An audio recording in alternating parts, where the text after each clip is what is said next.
শিয়ালদার ফুটপাথে বসে আছেন আমার ধাইমা, দুটো হাত সামনে পেতে রাখা, ঠোঁট নড়ে উঠছে মাঝে মাঝে।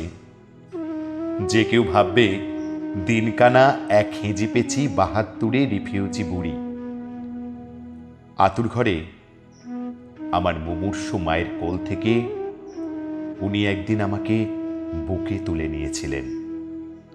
ওর ডাঁটো শরীরের স্তন্য পান করেছিলুম, প্রতিদিন শুষে নিয়েছি রক্ত।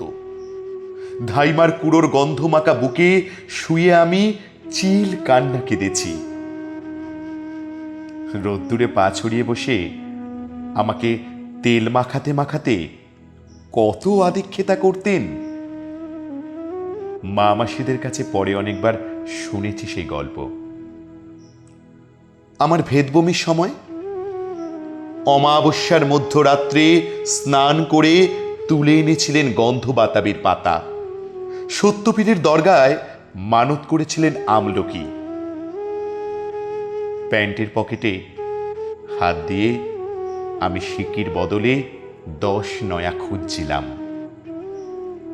দিনকানা বুড়ি চাইছিল, দুটো পয়সা দে বাবা। ধাইমা, তুমি প্রথম আমার চোখ ফাঁক করে দিয়েছিলে গোলাপ জল, দেখিয়েছিলে পৃথিবী।